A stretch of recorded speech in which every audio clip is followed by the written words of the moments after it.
And Mrs Playman season 1 finale recap. इससे पहले अगर आपने चैनल को सब्सक्राइब नहीं किया तो सब्सक्राइब लाजमी कर लेना। तो सेकेंड लास्ट एपिसोड में इस हफ्ते के इश्यूज डिवोर्स पर बेस्ड हैं, जो इटाली की हेडलाइन में छाया हुआ है। लेकिन प्लेमैन मैगजीन खुद एक बड़ी मुश्किल में है। उसका प्रिंटर पेपर सप्लाई करने से मना कर देता है। एडिना को शक होता है कि एस्ट्रोल ओनेसिस उसके पीछे है, क्योंकि वो कैनेडी फोटोज के शेड्यूल से अपना नाम दूर रखना चाहता है। कॉर्टॉक्स उसे कहता है कि वो सारा से मदद मांगे, जिससे कुछ फॉरेन सप्लाई थे। एलिसा एक और आइडिया देती है। वो कहती है कि प्ले बॉय का प्लेगरिज्म केस से बचाने का एक तरीका ये है कि वो साबित कर दें कि प्ले बॉय एक कॉमन वर्ड है, ओरिजिनल बैंड नहीं। कोई और ऑप्शन ना होने पर एंडीला केन्स चली जाती है और सारो से मिलने। सारो डिवोर्स पेपर साइन करने से मना कर देता है, लेकिन प्रिंटिंग का इशू में मदद करने के लिए मान जाता है। दूसरी तरफ कॉर्टॉक्स और ल्यूसूजी के बीच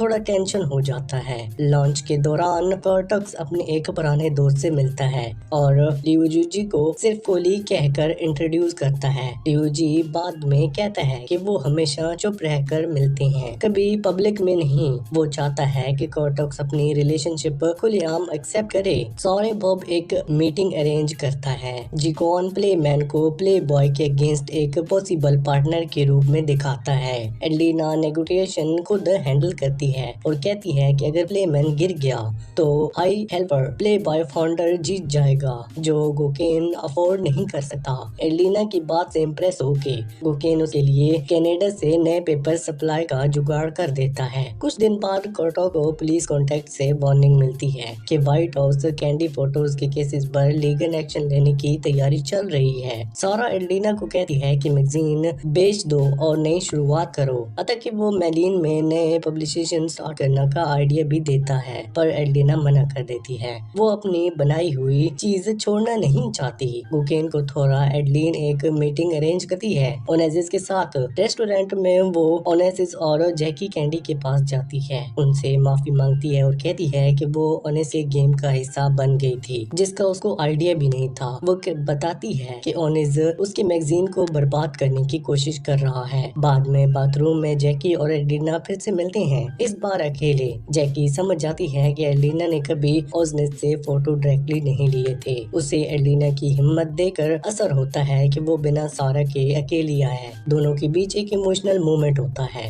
दो औरतें जो पावरफुल मॉडर्न के साए से निकलने की कोशिश कर रही हैं। एडलिना कहती है सीखने का नहीं, बस अगली बार अलग होगा, इस बात पर यकीन करने का वक्त है। जैकी उसे वादा करती है कि व्हाइट हाउस इन्वेस्टिगेशन को खत्म करवा देगी। उस रात एडलिना और सारो साथ सेलिब्रेट करते हैं, डांस करते हैं और प्रेस के लिए पोज देते हैं। दोनों एक आखिरी रात साथ बिताते हैं। अगली सुबह सारो की मिस्ट्रेस काउंसिल नाइस से आती है और वो विजिबली प्रेग्नेंट होती है। ये देखकर एडलिना समझ जाती है और आंसू के साथ घर छोड़ चली जाती है। दूसरी तरफ एलिसा डिकासो के साथ मिलती है। अब वो उसकी इन्फॉर्मर नहीं रहेगी। अब उसे एडलिना के लिए रिस्पेक्ट है और वो उसका भरोसा तोड़ना नहीं चाहती। जो डिकासो उसे एडलिना और सोनो की डांस करते हुए फोटोज देखता है तो एलिसा कहती है कि ये तस्वीर पूरी कहानी नहीं बताती। एडलिना भी एलिसा से अपना दिल खोलती है। वो मानती है कि उसने फिर से सारो की झूठी बातों पर यकीन कर लिया, लेकिन ये आखिरी बार था। मर्द नहीं बदलते, वो कहती है, इसलिए मुझे बदलना पड़ेगा। कैनीज में गुजरे पल याद करते हुए उसे सारा की वो बात याद आती है जब उसने कहा था कि उसे उसके बदले ब्लैंड बाल पसंद हैं। एडलिना तुरंत अपने बाल ब्राउन कर लेती है अपनी असली पहचान वापस पाने के लिए। फिर वो स्टीव मैगेंडा से मिलती है और कहती है कि अब वो फिर से अपने आप जैसी महसूस करती है। इस बीच ल्यूसूजी और कॉर्टॉक्स एक गे क्लब जाते हैं जहाँ ड्रग परफॉर्मेंस स्टेज पर परफॉर्म कर रहे होते हैं। मिसेस प्लेमैन के फाइनल एपिसोड में एडलिना टेड्रो की कहानी अपने अंजाम तक पहुंचती है, जहां उसकी पर्सनल स्ट्रगल और समझ बदलाव दोनों एक साथ जुड़ते हैं। एना अपने बॉयफ्रेंड गैन कैलियर के कहने पर एक बैंड बुक को छुपाने की कोशिश कर रही होती है, जो स्टूडेंट प्रोटेस्ट से पहले सेफ रखना जरूरी था। वो लेंजारो से मदद मांगती है, लेकिन लेंजारो मना कर देता है और कहता है कि इससे दूर रहो। उधर लिसूजी का गुस्सा कॉर्टॉक्स पर बढ़ता जाता है। उसे अब समझ आ जाता है कि नाइट क्लब के फायर के दौरान कर्टिस को अटैक नहीं बल्कि अपने पुराने फॉरेस्ट दोस्तों का सामने पीछे जाने का डर था। प्लेमैन मैगजीन का अगला इशू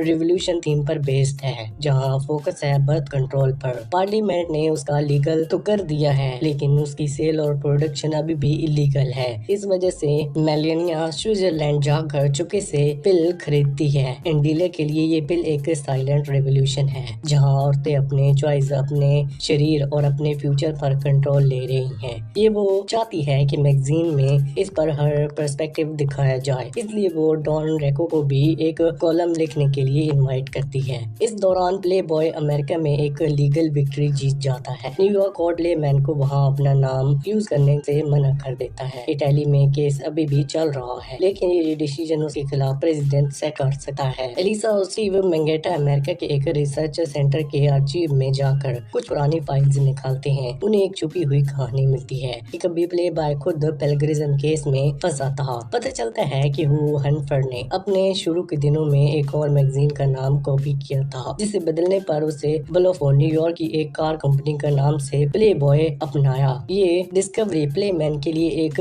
बड़ा लीगल डिफेंस बन जाती है। दूसरी तरफ डिकैसरी ने अपना नाम साफ करवा लेती है और अलीसा को समझाती है कि प्रोटेस्ट वाली फोटोज गलत समझी गई थी। रिफ्यूजी उसके वर्जन को कंफर्म करता है। इसी बीच ऑटोक्स को पुलिस कांटेक्ट करती है और ऑफर देती है अगर वो गवर्नमेंट मिनिस्टर के दूसरे आदमी के साथ वाले स्कैंडल्स फोटो ढूंढ दे तो उसे कैरीज डेला सारा न्यूज़पेपर में बड़ा प्रमोशन मिल सकता है। दूसरी तरफ डिकासरी अपना नाम साफ कर लेता है। एना की माँ अपनी बेटी के कमरे में बंदूक पाती है और शॉक हो जाती है। डर के मारे वो सीधा एडलिना के पास जाती है। एलिसा की मदद से वो गेनकेला के एड्रेस ढूंढ निकालते हैं। जब डिकासरी उसे कन्फ्रंट करता है तो घबराहट में गेनकेला गोली चला देती है और डिकासरी जख्मी हो जाता है। एडलिना और एना की माँ तुरंत उसके पास पहुंचती हैं। कोर्ट में प्लेमैन के केस का फैसला आता है और एडलिना जीत जाती है। हनफर्ड के पुराने पेलग्रिज्म का सच सामने आता है। साबित होता है कि प्लेमैन ने कुछ कॉपी नहीं किया था। इस जीत से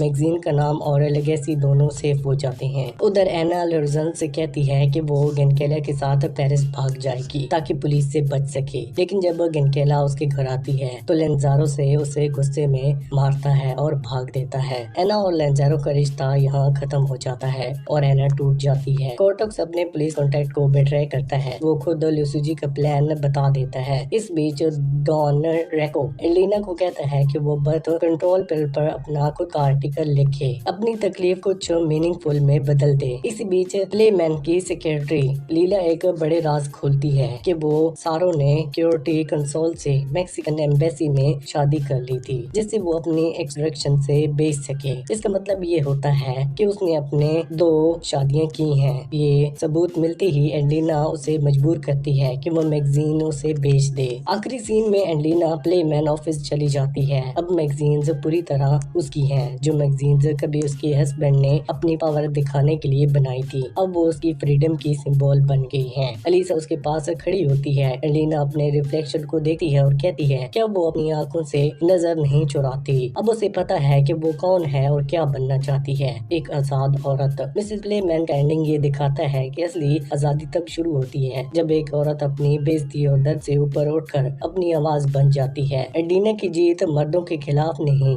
बल्कि उस खामोशी के खिलाफ है जिसमें उसे कभी बंद कर रखा गया था। प्लेमैन की मैगजीन और एडलिना दोनों एक जैसे हैं। दोनों ने दर्द के गुजर के खुद को दोबारा पैदा किया, सच बोलने की हिम्मत और सबके सामने अपनी पहचान बनाई। इसी के साथ ये सीजन यहीं पर एंड होता है। आपको कौन सी मूवी या फिर वेब सीरीज का एक्सप्लेनेशन चाहिए हमें कमेंट सेक्शन में जरूर बताना। वीडियो अच्छी लगी तो वीडियो को लाइक करके चैनल को सब्सक्राइब